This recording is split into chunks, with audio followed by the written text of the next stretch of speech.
Satnam, Satnam, Satnam. Om Radha Swami Satsang Beas. Maharaj Charan Singh. Luz em São João.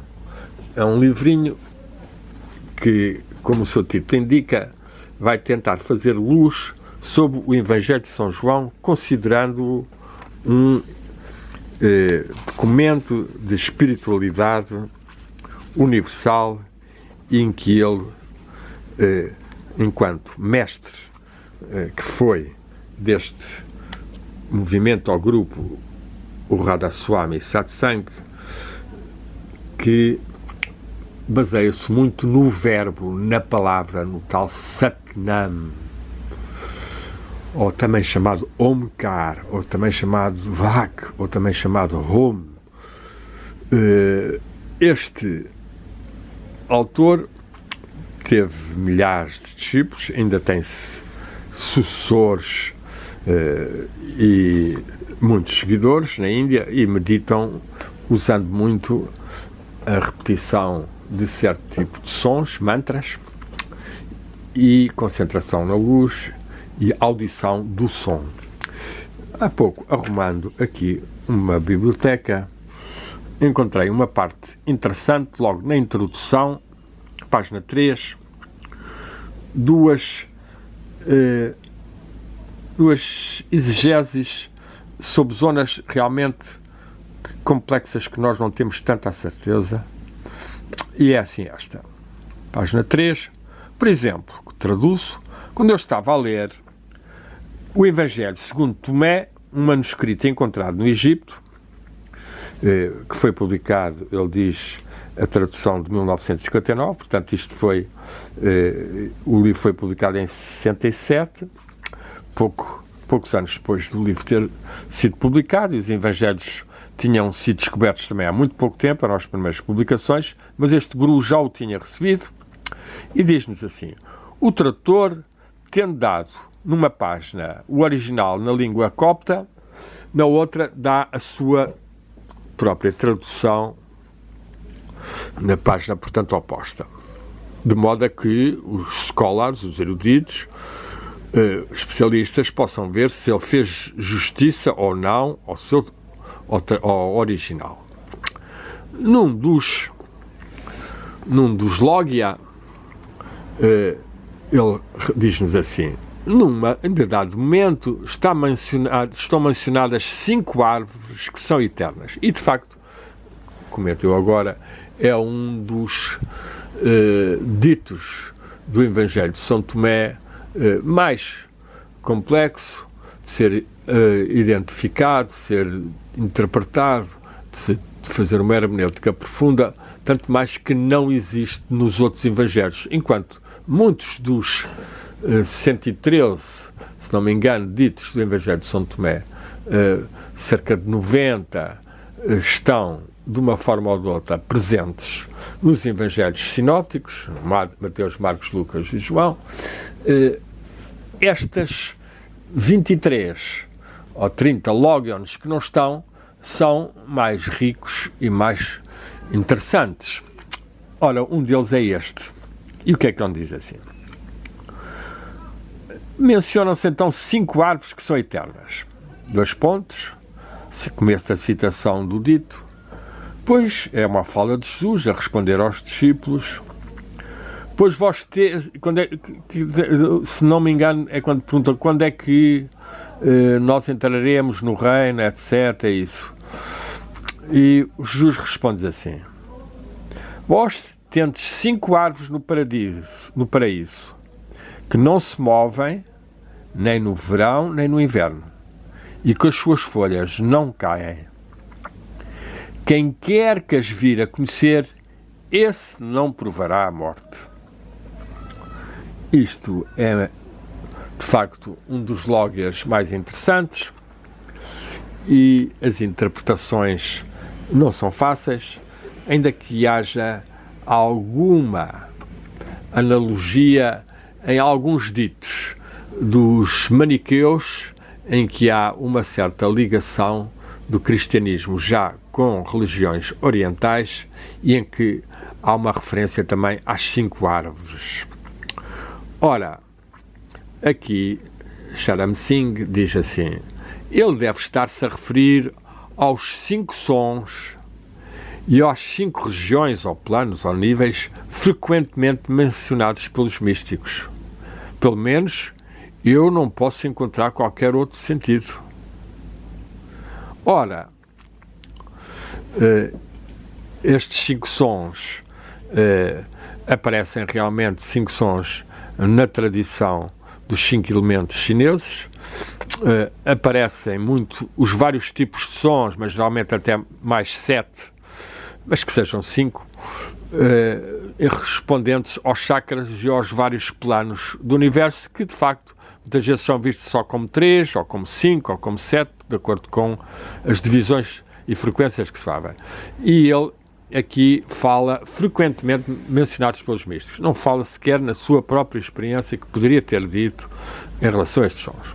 E depois diz assim: eu pelo menos não encontrei outro significado, não encontro outro sentido qualquer, mas está claramente escrito e não se encontra em parte alguma na Bíblia, o que sugere que há muito que falta na Bíblia. Aqui mete realmente um dedo numa ferida, porque, como sabemos, São Jerónimo fez uma seleção, aqueles evangelhos também já são segundo isto, segundo aquele, e houve partes que foram certos evangelhos, o evangelho segundo os Hebreus, o evangelho de Maria, o evangelho de Pedro, o evangelho de Tomás, que desapareceram e ficaram só restos, até que realmente apareceu em Nag Hammadi, no Egito, no fim dos anos 40, 50, apareceu realmente o tal Códex contendo o Evangelho de São Tomé completo, onde tem realmente bastante do que estava perdido. Depois, deixando esta parte, ele passa para outra e diz assim: tem estado a comparar partes da versão do rei Tiago, ou King James, como é conhecida, a versão da Bíblia antiga inglesa, a primeira, com as versões modernas inglesas, e há muitas diferenças. Por exemplo, em algumas palavras, em alguns locais da versão antiga, aparece a palavra alimento. Agora, os modernos escritores tornaram-na, transformaram-na em carne, meat. Primeiro estava escrito claramente: não deves matar. Agora eles repuseram, substituíram por: não deves to murder, assassinar. Ora, o matar refere-se apenas a seres humanos. 1000 anos passaram agora e as pessoas pensam que Moisés disse isto. Mas isto é uma adulteração, isto é uma manipulação. Os eruditos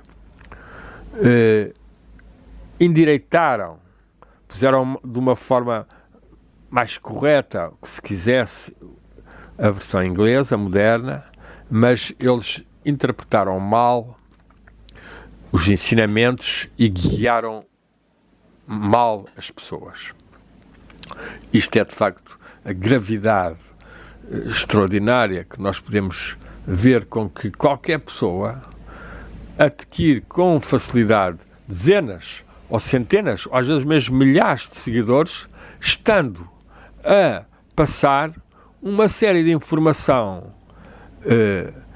errada, ou falsa, ou exagerada, ou incomprovada, e que pode ter consequências graves nas pessoas, nem que seja por elas afastar de um caminho de maior lucidez e de maior harmonia com a verdade, e que não sucede ao entrarem em contacto com esses ensinamentos, com essas pessoas que geralmente têm um certo carisma, ou são bonitas, ou têm os cabelos compridos, ou assumem grandes nomes, gurus universais, falam muito em amor, sentem muito, etc. Mas depois fazem atos absolutamente absurdos, às vezes de feitos miraculosos que não são nada, ou então pretensões de serem grandes iluminados, como surgiu muito no Ocidente a partir de alguns mestres últimos da Índia que teriam atingido um tal estado de realização advaita,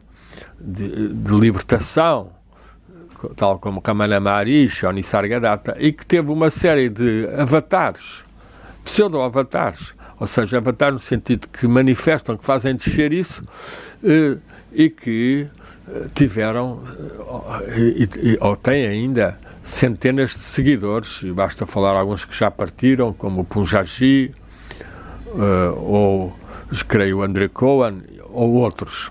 Isto para mostrar a gravidade que há em guiar mal as pessoas, afirmar com certezas e assumir uma posição de guru e ter dezenas ou centenas de pessoas a seguirem e a louvarem completamente o que é dito, quando o que está a ser dito não é verdade. Ora, ele depois aqui vai dizer-nos aqui, graças a Deus, ou afortunadamente, Jesus falou numa linguagem tão simples que as suas palavras, que têm conteúdos profundos e escondidos, pareceram até que não teriam grande significado aos seus contemporâneos. Ou, agora acrescento eu, ou que vão servir, ainda ouvi agora recentemente, um novo guru brasileiro, se não me engano, Janeval, a dizer que todas as parábolas Jesus destinava apenas a uma coisa, que era responder à questão que mais preocupava os judeus, que era saberem quais eram as 673 prescrições da Tora que tinham sido cumpridas. E era por isso que ele ensinava as parábolas. Isto é para vermos o tipo de completa destruição de um ensinamento de Jesus que tinha parábolas que, sendo simples, funcionavam com imagens que eram imagens que estavam à volta das pessoas e dentro das pessoas e que iriam funcionar na alma delas para germinarem ensinamentos, seja apenas de ordem ética e moral, seja mais profundos, de olhos de realização espiritual, quando ele fala, por exemplo, nas virgens que estão vigilantes e a lâmpada está acesa e os que não estão, ou os que de facto são convidados para um casamento nupcial, mas não vão com a roupa de vida, não levam a sua alma com suficiente qualidade para entrarem nesse chamamento, já que de facto o mundo espiritual,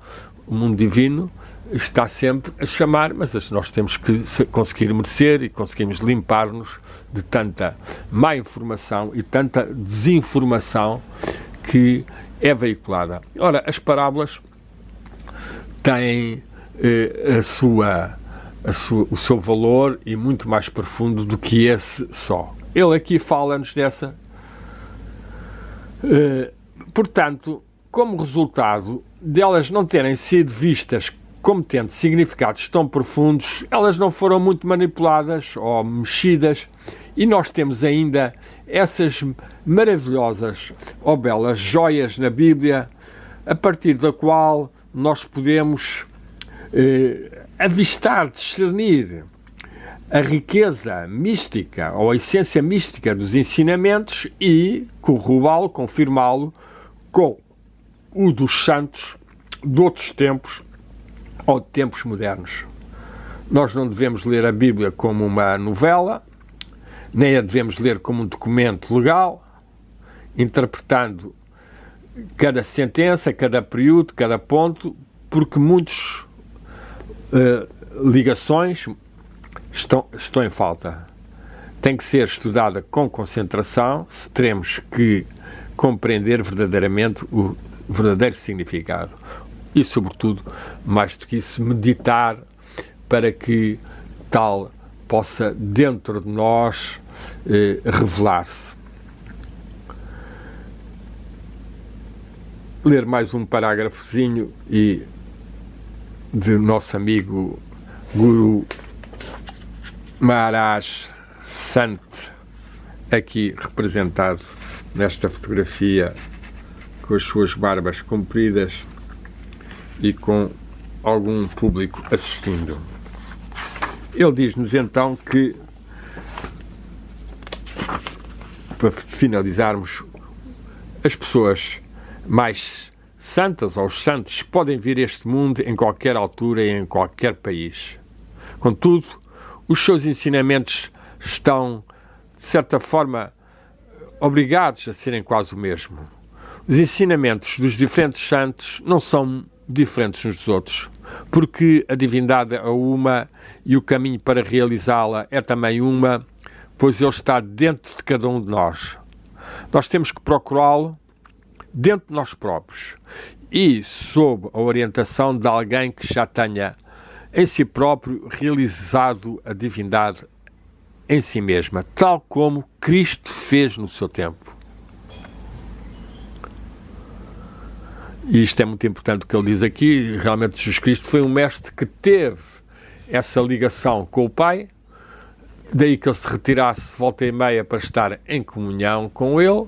Depois deu as orações para as pessoas procurarem criar condições para sentirem mais isso, mas ele até uma altura em que ele está a festejar, a comer e a beber com os discípulos, e vem alguém dizer-lhe: mas então, mestre Rabi, como é que é isto? Está tudo aqui na boa vida?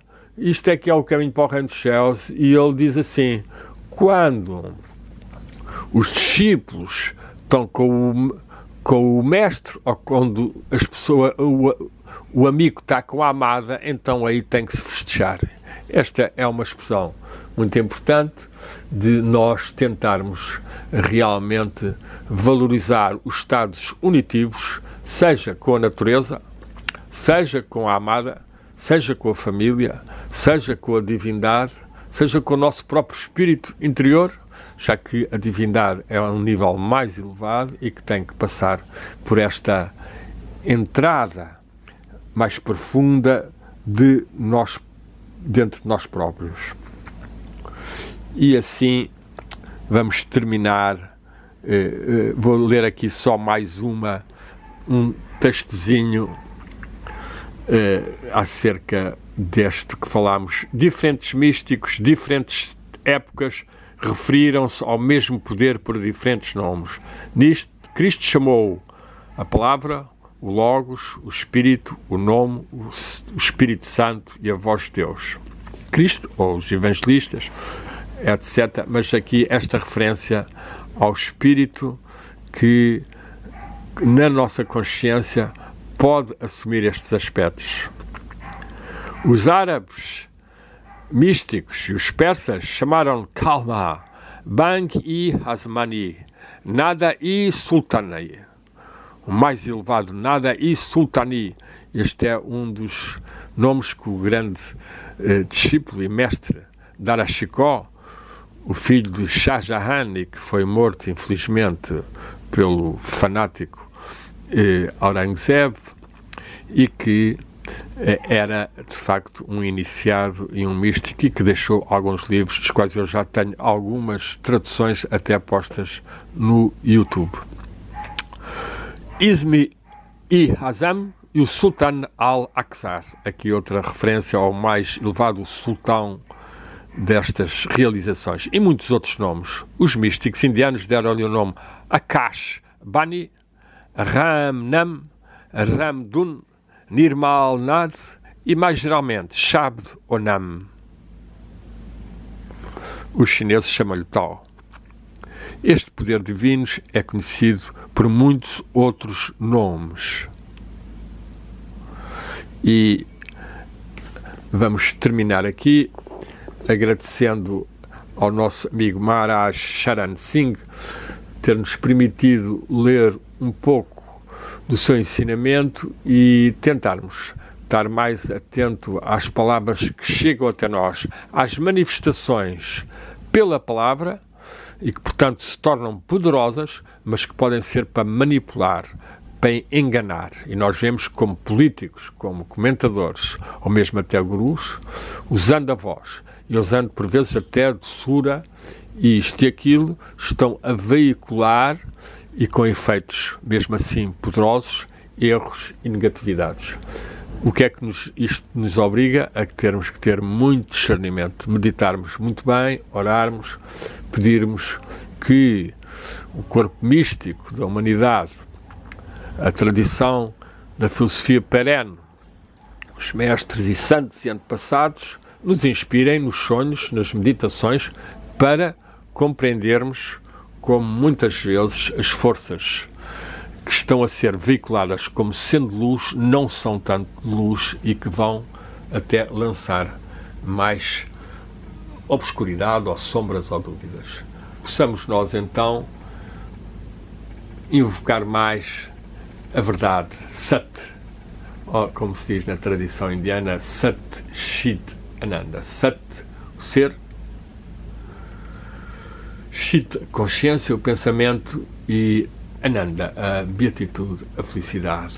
Possa estas qualidades serem mais assumidas e sentidas por nós e irradiadas para que o mundo possa ter mais pontos de luz e de amor a interagirem neste grande campo unificado de energia e consciência, como o meu amigo, ainda que só tenha falado uma vez com ele, Dean Radin, no livro Mentes Entrelaçadas, publicado pela editora Cavalo Fogo, descreve muito bem em termos de física quântica e de experiências laboratoriais como realmente as mentes e almas de todos os seres estão interligadas e se influenciam.